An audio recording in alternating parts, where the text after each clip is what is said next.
أهلا بيكم. Today we're going to start studying the infratemporal fossa. I made the infratemporal fossa in two parts because it's easier that way. We have a vessel and a nerve with lots of branches, so I figured that this would be easier to study them. Okay, let's start. The bones contributing to the boundaries of the infratemporal fossa are the temporal bone, the sphenoid bone, the maxilla, and the mandible. It's the same idea we started with the temporal fossa, actually, but it differs now because we went down. Where there is a mandible and the undersurface of the temporal and sphenoid bones. The temporal bone, of course, now you know different parts of the temporal bone.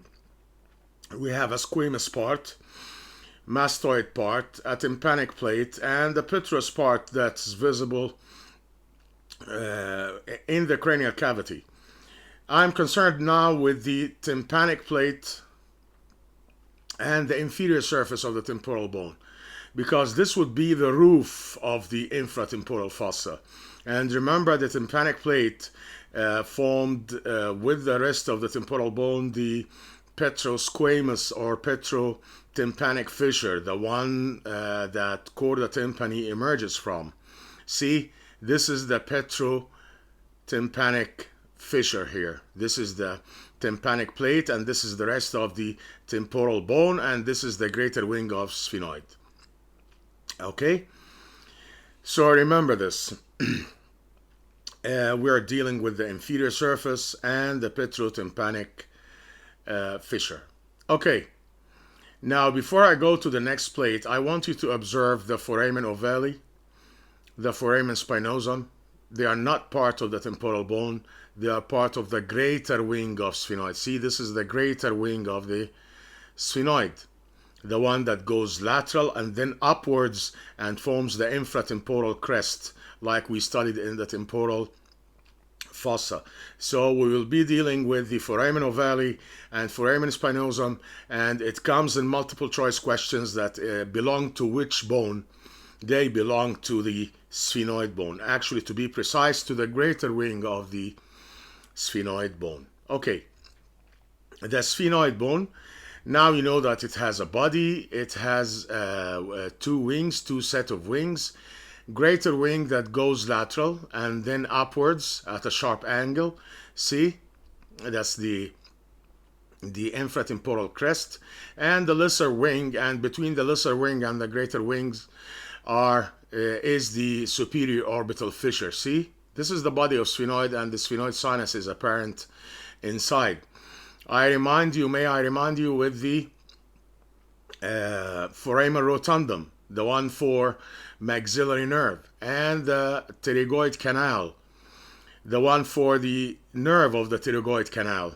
I think we talked about it before, that it's the greater petrosal nerve plus a twig from the plexus surrounding the internal carotid artery, which is sympathetic supply. Okay, the pterygoid canal. Now we have the pterygoid processes. Each has lateral and medial pterygoid plates. Now, in the pharynx, remember that we were dealing with the medial pterygoid plate. The structures were attached to the medial pterygoid plate. Now we will be dealing with the lateral pterygoid plate. Actually, for the pterygoid muscles, they attach themselves to the outer and inner surfaces of the lateral pterygoid plate. Okay? Don't forget this, and distinguish the difference between the attachments on the lateral pterygoid plate and the medial pterygoid plate.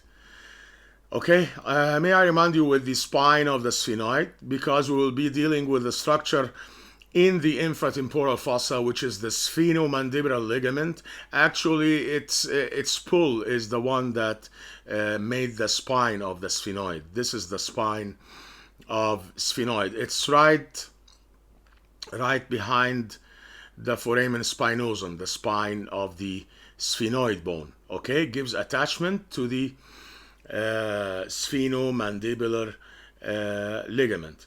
And also in front and lateral to the foramen ovale, we have multiple emissary foramina that connects the pterygoid venous plexus, the one we will study today, with the inside of the cranial cavity, with dural venous sinuses, with the cavernous sinus to be precise. And whenever we talk about a communication between veins on the outside and veins on the inside, so think infection, think spread of infection. Okay, that's why they stress on these things, the emissary veins in certain areas and certain connections. Okay, so now we studied the temporal and the sphenoid. Let's go to the mandible, because the ramus of the mandible will be the lateral wall of the infratemporal fossa. Actually, the ramus from the inside, the medial surface of the ramus of the mandible, is the lateral wall of the infratemporal fossa. What do you observe on the medial surface of the mandible? There's a rough area here at the angle of the mandible for the attachment of the medial pterygoid muscle we'll study today. And there is a lingula. It's because of the pull of the sphenomandibular ligament, the one attached to the spine of sphenoid. It attaches to the lingular process of the mandible that guards the foramen of the mandible for the inferior alveolar nerve and vessels. Okay. Also notice the mandibular notch we talked about last time, because during studying the nerve and blood supply of the masseter muscle. So what passes here in the mandibular notch? The masseteric nerve and vessels. The masseteric nerve comes from the mandibular nerve, and the vessel comes from the maxillary artery. Okay? Of course, you know about the coronoid process. We talked about it last time for the attachment of the temporalis muscle. And observe the transverse axis of the head. Trust me, that was a question before. The transverse axis of the head of the mandible. It's not anteroposterior, it's transverse from side to side. Okay? Also observe this area on the neck of the mandible. It's called the pterygoid fovea. So what do you expect attached here? One of the pterygoids, of course. Okay, to be precise, the lateral pterygoid attaches to the pterygoid fovea on the neck of the mandible. So these are the features of the mandible that we will be dealing with today. Okay, we studied the rest of the features with the oral cavity. If you remember, this is the mylohyoid line and the sublingual fossa and the submandibular fossa. Remember that. Okay, so this is what to be said about the mandible regarding the infratemporal fossa. Remember, it forms the lateral wall of the infratemporal fossa. Okay, now the last bone is the maxilla. All this is the maxilla. See the processes of maxilla and what does it share in forming with, like the orbit, like the lateral wall of nose, like the upper jaw, for example. Now, this area is called the tuberosity of the maxilla. It's a rough surface, gives attachment to one of the pterygoid muscles, okay? Actually for the medial pterygoid. Okay, this is the pterygoid process. This is the lateral plate of the pterygoid process. Okay. Also observe this white fissure. It's called the pterygomaxillary fissure. Pterygomaxillary fissure. This is the medial wall, actually, of the infratemporal fossa, and the maxilla is the anterior wall. This is the medial wall. This is the anterior wall. Remember, in the medial wall, there will be the pterygomaxillary fissure, because this is the connection to the pterygopalatine fossa inside. See, this is the pterygopalatine fossa.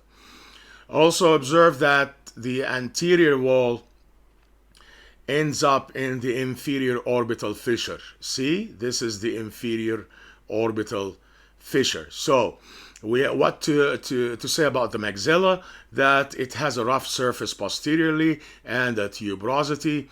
By the way, the rough surface for the multiple foramina for the posterior superior alveolar vessels, remember that?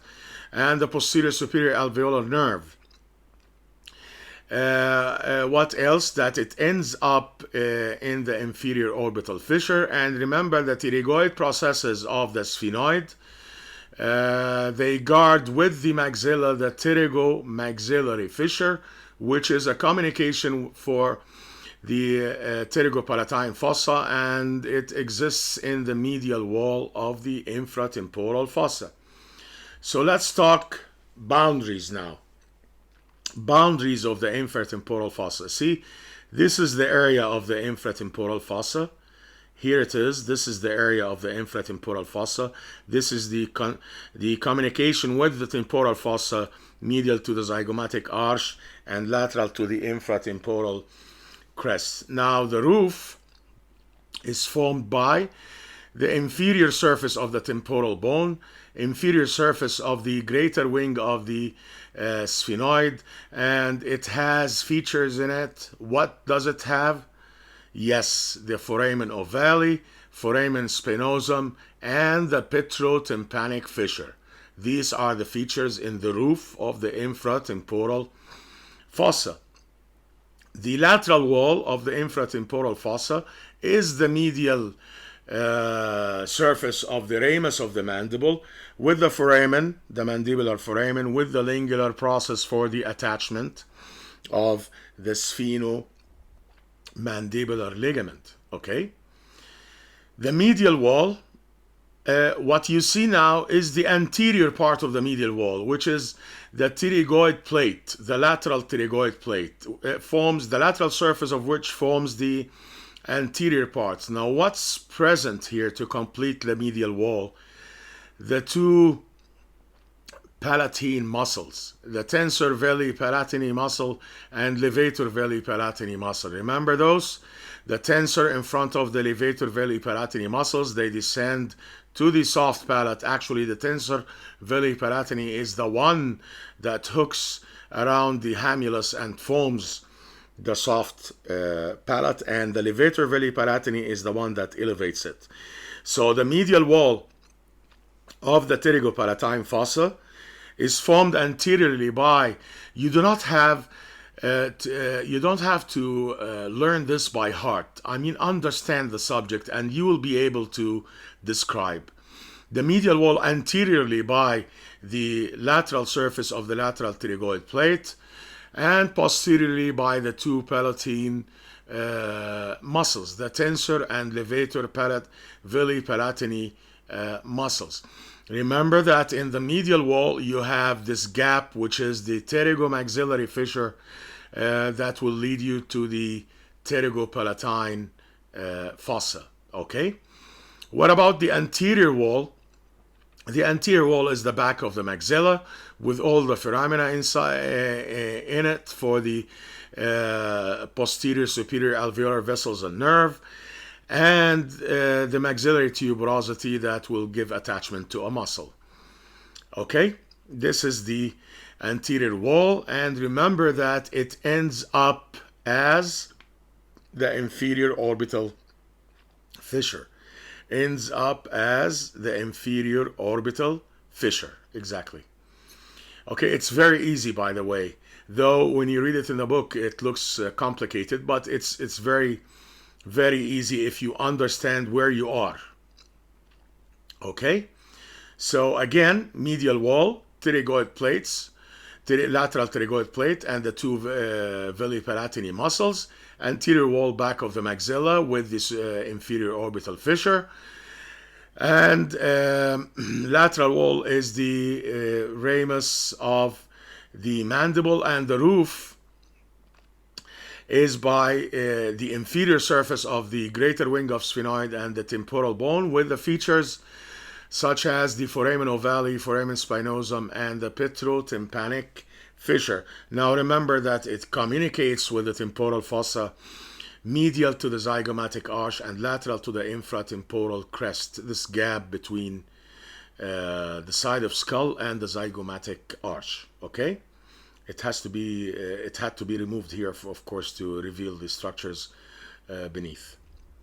So these are the boundaries of the infratemporal fossa. It's very easy. Okay, let's proceed. The contents of the fossa: the sphenomandibular ligament, we said that, the two pterygoid muscles, the medial and lateral pterygoid muscles. Sometimes, by the way, especially in American books, you may find the medial and lateral, instead of medial and lateral pterygoids, internal and external pterygoids respectively. So don't worry about that. It's just different expressions, names.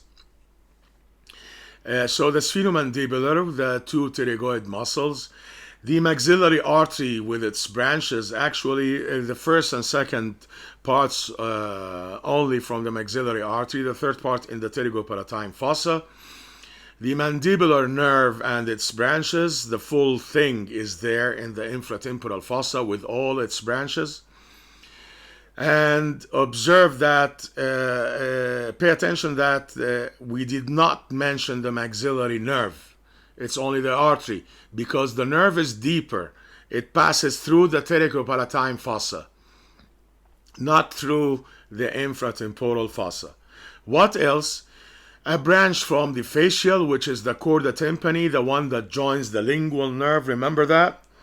The one that carries taste. And parasympathetic to the anterior two-thirds of tongue.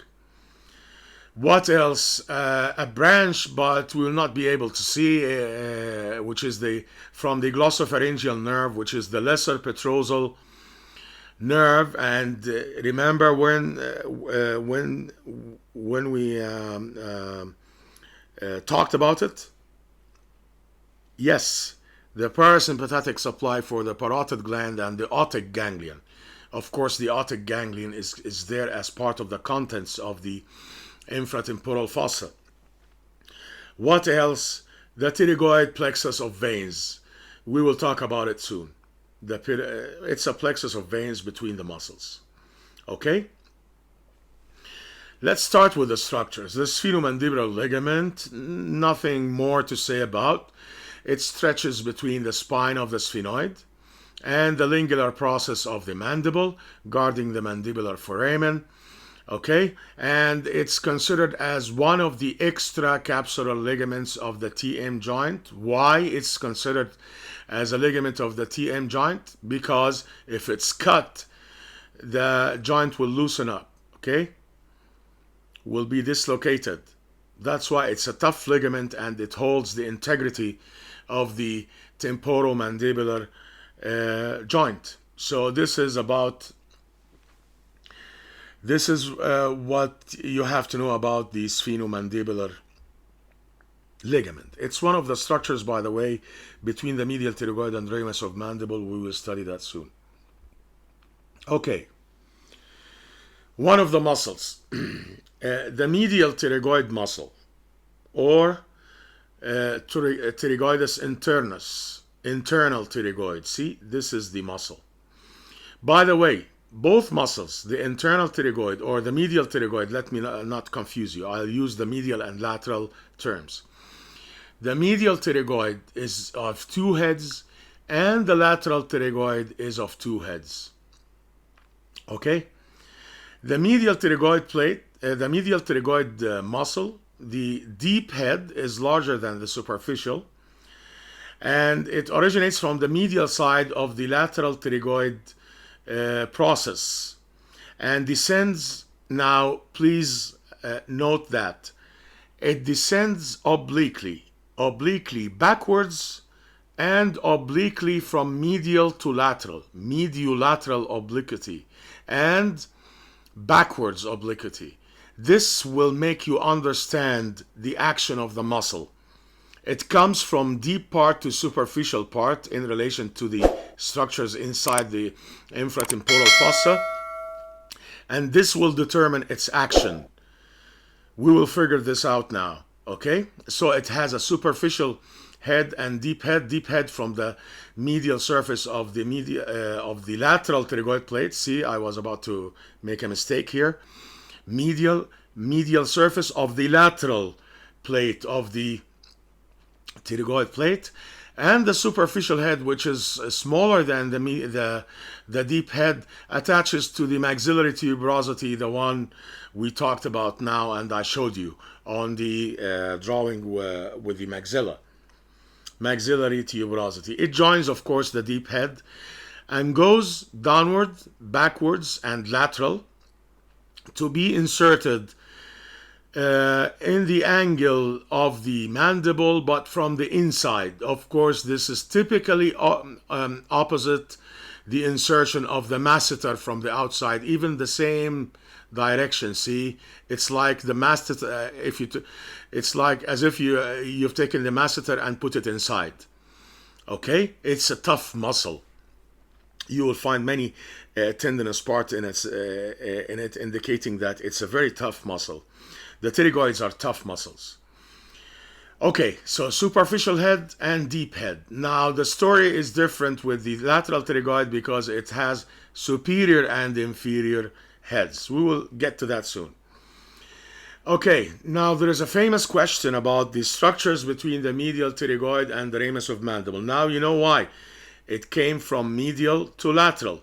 So there is a gap between the medial pterygoid and the ramus of mandible, right? The inner side of ramus of mandible, of course. Okay, this sphenomandibular ligament, logic makes sense because it's on its way to the mandibular foramen, the lingular process. So it has to be between the muscle and the ramus of mandible.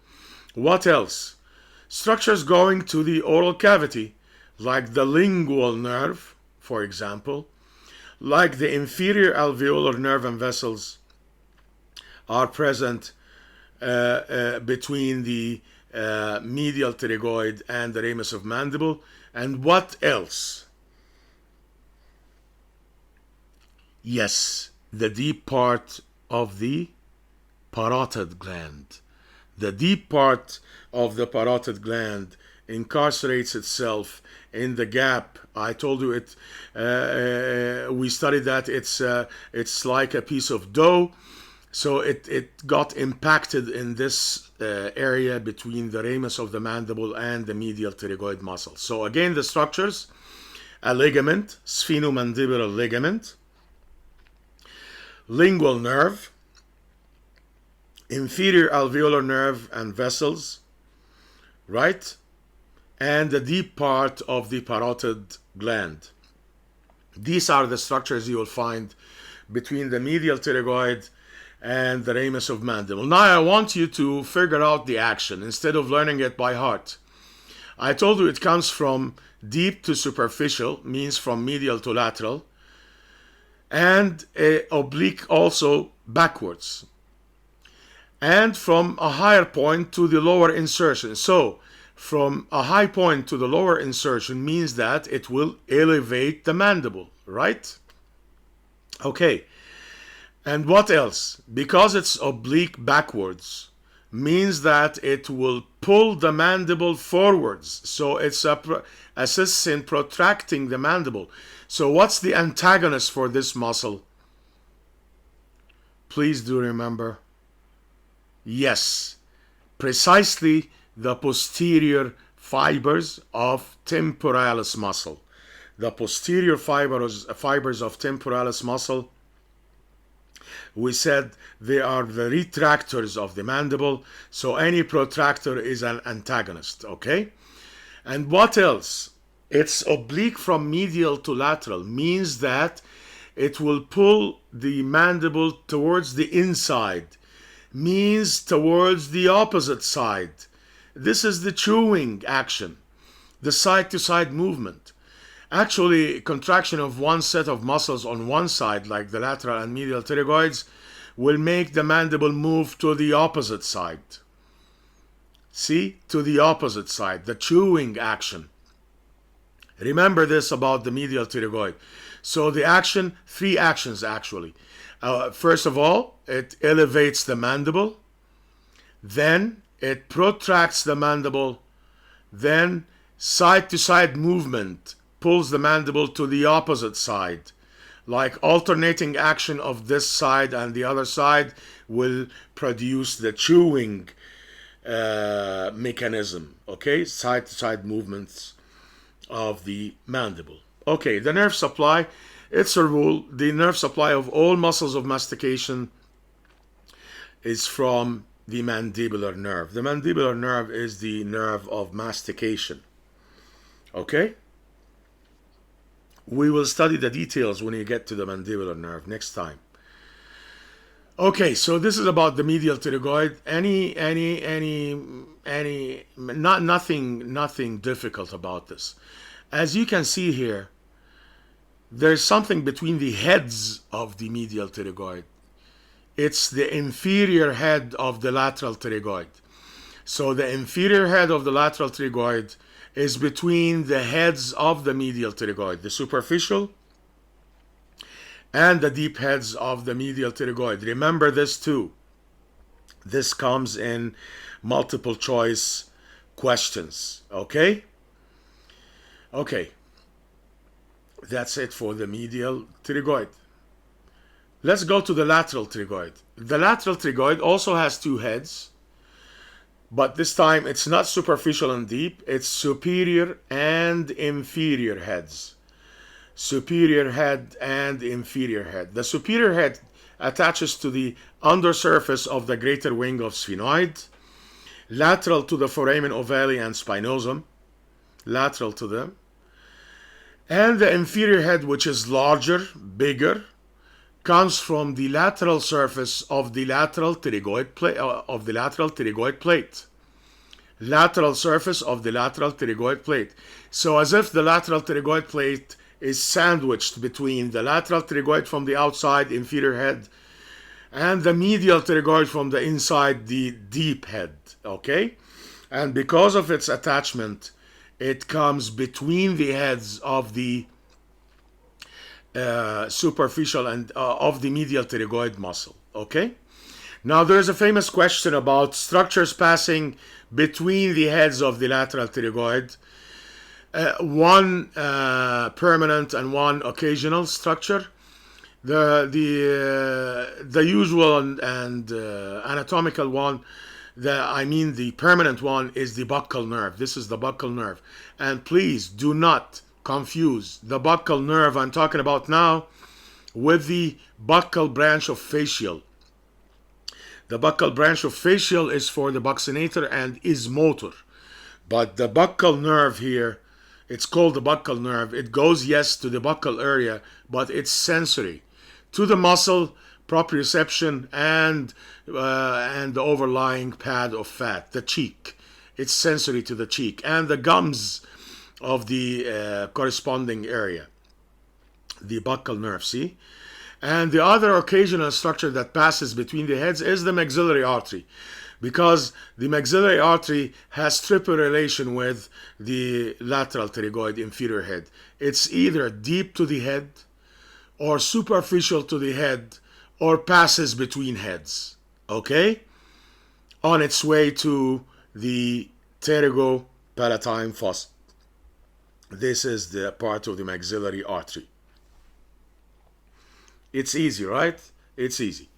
Okay, so this is the origin of the muscle. We said the undersurface of the greater wing of the sphenoid, the lateral surface of the lateral pterygoid plate.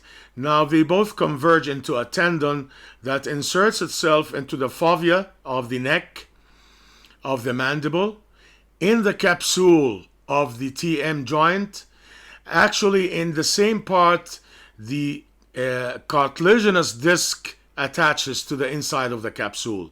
And some describe the insertion of the lateral pterygoid as the tendon infiltrates the capsule and attaches directly to the fibrocartilaginous disc in the capsule. Why do you think is that? Why is it significant? I think most of you made it right, because with the position of the muscle, it pulls on the mandible, When it pulls on the head forward and the neck forward, the mandible opens, right? The mandible get depressed. It's the major opener of the mouth, the one we use a lot, okay? The lateral pterygoid. So by doing such, we said the opening of the mouth involves depression and protrusion. So the head of the mandible will come down along the articular tubercle with it. There must be a fibrocartilaginous disc in between. And it must be pulled with the action so as not to buckle when the mandible returns to its original place, okay? So that's why the lateral pterygoid attaches, either by some books as say, describe as to the part of the capsule where the fibrocartilaginous disc is attached, or some books say that it infiltrates the capsule and attaches directly to the fibrocartilaginous disc. This is the fibrocartilaginous disc, of course. To pull on the fibrocartilaginous disc during its pull on the head and neck of mandible. Okay, this is the lateral pterygoid. It's the major protractor of the mandible, the mouth opener. Okay, depressor of the mandible and protractor of the mandible. What's the antagonist muscle? For the depression action, of course, any elevator, like the masseter, like the medial pterygoid. For the protractor part of the action, also the posterior fibers of the temporalis. See now, why was it important to distinguish the different fibers of the temporalis muscle? Okay, different directions means different actions, okay? Of course, the nerve supply is the mandibular nerve, and I told you the structures passing in between the buccal nerve and the maxillary artery occasionally. And as I told you before, that contraction of one set of muscles on the side of at one side pulls the mandible to the other side. Okay, the chewing action. Okay, I think this is okay about the pterygoid, the lateral pterygoid muscle. Okay. Last thing to study for today. I told you I'm trying to make short sessions or reasonable, moderate sessions, about half an hour each session, for you to be able to study. I got a feedback that 1 hour is too much of information. Okay. The pterygoid plexus of veins, it's a plexus of veins. It lies between the lateral and medial pterygoids, and the lateral pterygoid and temporalis, means that since temporalis is the superficial muscle here, means that the inferior head of lateral pterygoid is sandwiched between plexus of veins outside and plexus of veins inside. Outside between it and the temporalis, inside between it and the medial pterygoid. Now, what's the significance of this? Of course, you know that the veins of the head are valveless. Okay, so blood moves in different directions. Now, some call define the heart. What is it? The heart is a pump. The first word to say about the heart is that it is a pump, right? To pump blood. So allow me to call any structure that pumps blood a heart. We actually have 3 hearts. This one, which is done mainly by the lateral pterygoid because it's sandwiched between the 2 plexuses. Whenever it contracts, it changes the pressure inside the venous plexus, so it sucks blood from the skull.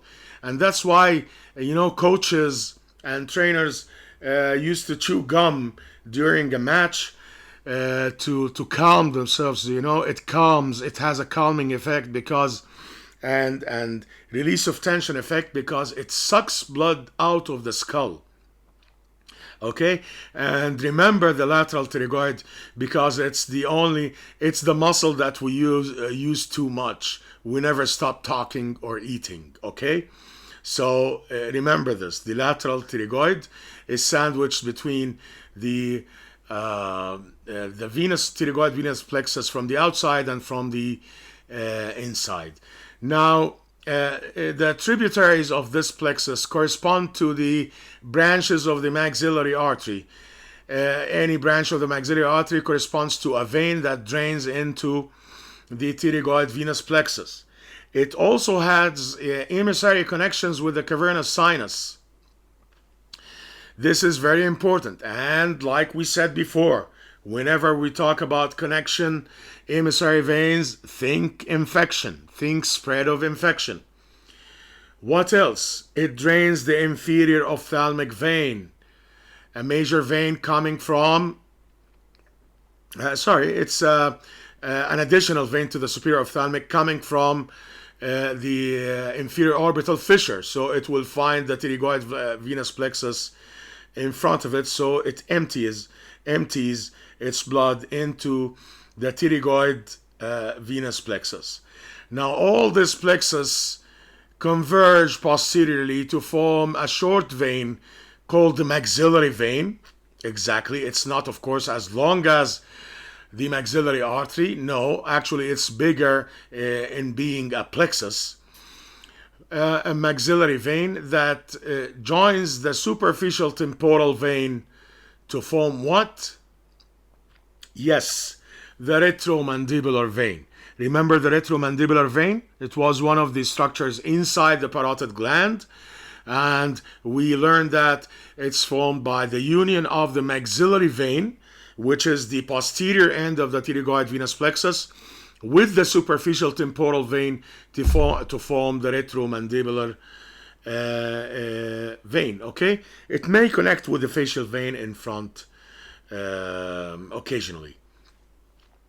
So this is what you have to know about the pterygoid venous plexus. Now, yes, you may wonder what's the third heart.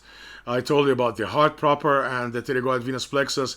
The third heart is the venous plexus in the soleus muscle, the one we use that's in continuous contraction while standing, to assist in pumping blood upwards against gravity in the leg. Okay, yeah, this you will never forget the action of pterygoid venous plexus this way.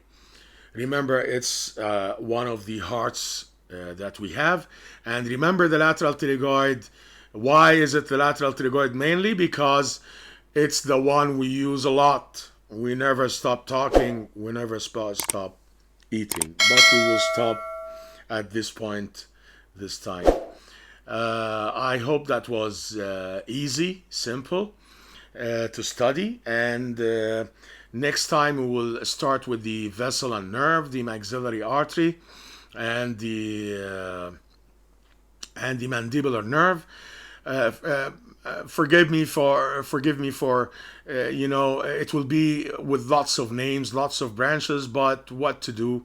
Just understand, instead of concentrating of learning things by heart, understand the course and what supplies which supplies what, and you will be able to figure it out, because most of the names according to the destination of the branch. Okay, thank you. I wish you all the best, and thank you very much for watching.